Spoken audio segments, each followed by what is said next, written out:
Donc voilà, déjà on est sous la jupe. Voilà, c'est entièrement vide, il n'y a personne.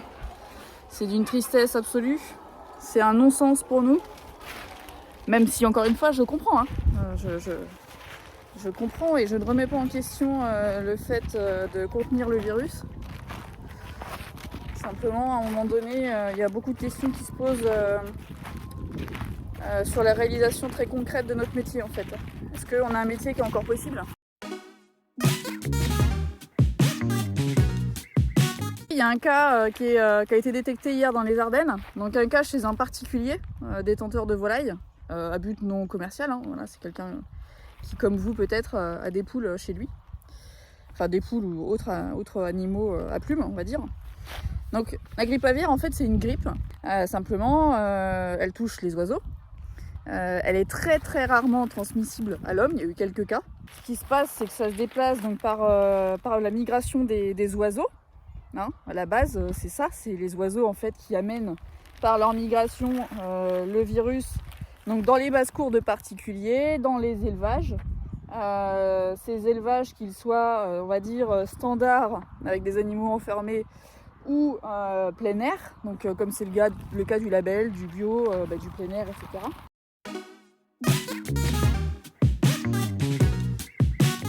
Il y a un vaccin qui est possible, parce qu'il y a toujours la question du vaccin. Simplement, ce vaccin-là, d'abord, il peut bloquer à l'export, c'est-à-dire que certains pays n'acceptent pas bien les produits issus d'animaux qui ont été vaccinés, notamment pour la grippe aviaire. Et puis, d'autre part, en fait, la vaccination n'empêche pas la circulation du virus. Ça va empêcher, comme pour le Covid, hein, encore une fois, on peut faire le parallèle, ça va empêcher les formes graves, ça va empêcher la létalité, entre guillemets, mais ça n'empêche pas la circulation, à proprement parler. L'idée, c'est vraiment de confiner pour en fait, limiter entièrement la propagation. Ce qu'on ne peut pas faire dans le cas de l'humain, d'accord ? Parce que nous, on ne peut pas être confinés comme ça pendant des mois. Vous voyez bien, ça nous rendrait complètement fous. Donc, vous voyez un petit peu sur les animaux ce que ça peut aussi produire. Hein. Même si eux, ils n'ont pas la même vision des choses que nous. Mais voilà, ça génère nécessairement un stress.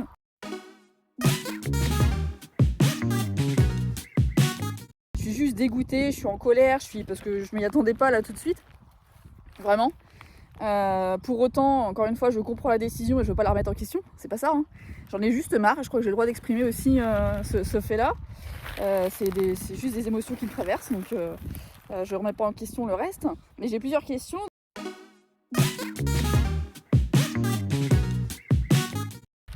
Le fait d'enfermer comme ça les animaux, je viens de vous le dire, hein, ça génère un stress.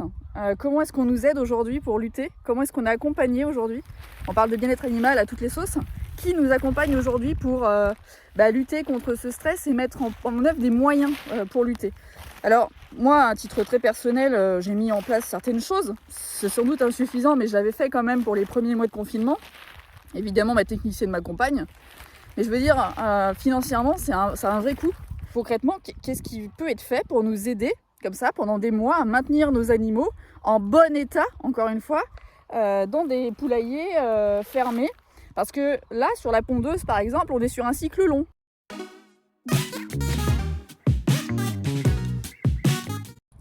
D'autre part, est-ce qu'aujourd'hui, c'est raisonnable de poursuivre la création de projets dans les zones à risque particulier, dans les ZRP, tels que là, c'est le cas ici ? Ça, c'est une vraie question aussi. C'est-à-dire que dans le cas où on a des projets plein air, des projets où les animaux sont censés aller dehors, est-ce que ça a encore du sens de favoriser des projets ? Moi, aujourd'hui, je fais un métier, en principe, d'éleveuse de poules plein air. Depuis septembre l'année dernière, c'est pas vraiment ce que je fais. Voilà, je l'ai fait pendant un petit peu plus de 3 mois cette année. Ça me satisfait absolument pas. Ça remet complètement en question mon projet. C'est pas ça que je veux faire. Voilà. Sans venir discuter de l'intérêt de faire du standard ou du plein air. Voilà, ça c'est de l'idéologie tout ça pour moi. Je pense que chacun a sa place. J'ai dit et je l'ai redit, j'ai pas à me justifier par rapport à ça. Simplement moi, c'est pas mon projet. J'ai pas le projet de faire du standard. Moi j'ai un parc de 6 hectares, on a dégagé du foncier ici. C'était des terres qu'on cultivait et qui nous rapportaient peut-être un peu plus finalement à être cultivées qu'à faire ce qu'on fait aujourd'hui. Et on a mis 3 000 € d'arbres là-dessus. On a mis 1 000 € de grillage pour pouvoir sortir les poules sur les trottoirs cet hiver afin qu'elles soient pas trop, enfin cet hiver c'était plus au printemps, afin qu'elles soient pas trop serrées dans le poulailler. Voilà, on investit, hein. On investit, mais pour faire quoi? Pour 3 mois d'utilisation dans l'année? Mais quel sens est-ce que ça a, en fait? Voilà.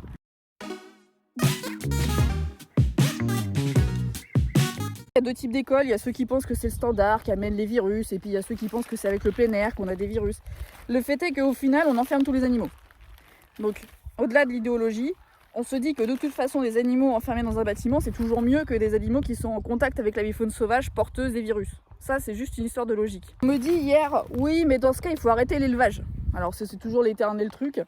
Je ne crois pas que pour répondre à un problème de virus qui touche les volailles, il faille en fait supprimer les volailles. C'est comme si je disais, puisque le Covid touche l'humain, on va supprimer les humains. Vous voyez, ça n'a pas de sens. On me répond ensuite, oui, mais dans les basses-cours, il faudrait conserver que les basses-cours pour que chacun éventuellement puisse avoir ses œufs et sa viande. Bah non, puisque les basses-cours sont tout aussi concernés. La preuve en est, c'est que ce cas d'hier qui a été détecté et qui aujourd'hui nous pousse à être confinés, c'est un particulier qui n'a pas de biosécurité, qui n'applique pas les règles que nous avons ici, qui n'a pas de plan de prophylaxie tel que nous avons là. Il y a un suivi vétérinaire qu'il n'y a pas chez le particulier. Et puis par ailleurs, une basse-cour de particulier, ça nourrira pas les gens. C'est 40 millions d'œufs consommés et produits chaque jour en France. Bon, je veux bien qu'on supprime toutes les volailles, mais je pense qu'on va avoir faim quand même.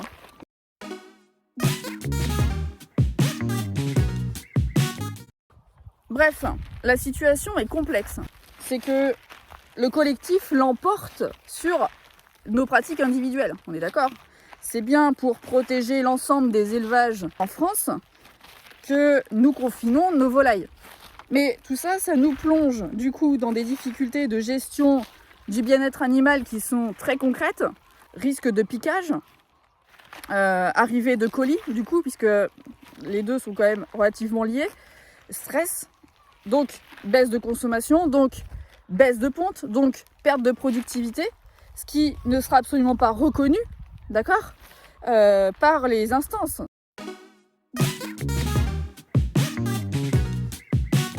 Par ailleurs, franchement, un truc qui n'est pas pris en compte non plus, c'est l'impact que ça a sur les conditions de travail des éleveurs. D'accord? Parce que moi, à un moment donné, alors je suis peut-être sensible, alors écoutez, je suis sensible. Moi, ça me va pas. Voilà, ça me va pas, ça me mine, ça me fout le moral à zéro d'avoir des poules qui ne sont pas dehors. Voilà, je ne fais pas ce pourquoi j'ai signé. Je ne fais pas le métier que j'ai choisi. Pas entièrement en tout cas. Oui, je ramasse toujours mes œufs, c'est formidable. Et surtout, du coup, ça impacte le sens. Et moi, quand ça touche au sens, vraiment, ça me va. Enfin, ça touche à tout. Quand ça touche au sens que je mets sur ce que je fais, ça me touche moi, quoi, en fait. Donc voilà. Moi, j'en suis là aujourd'hui où je vais pas me questionner sur mon avenir. Hein, faut quand même pas déconner. J'ai investi et je sais pourquoi j'ai investi. Et voilà. Hein.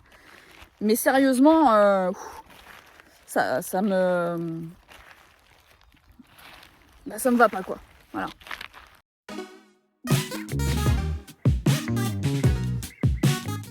Donc là, concrètement, ce qu'on va faire aujourd'hui, c'est important de le dire quand même, il nous reste des balles de luzerne, déshydratées. On va mettre ça dans le gisoir pour que les poules puissent continuer à avoir un petit peu d'apport de fibres et avoir de quoi, on va dire, picorer, entre guillemets. Il y a toujours des huîtres et des blocs à piquer.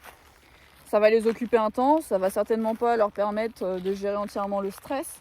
Bon, je vous dis à bientôt du coup pour les battages. Voilà, ça nous occupera un petit peu, ça nous changera les idées, on va dire. Allez, à très vite.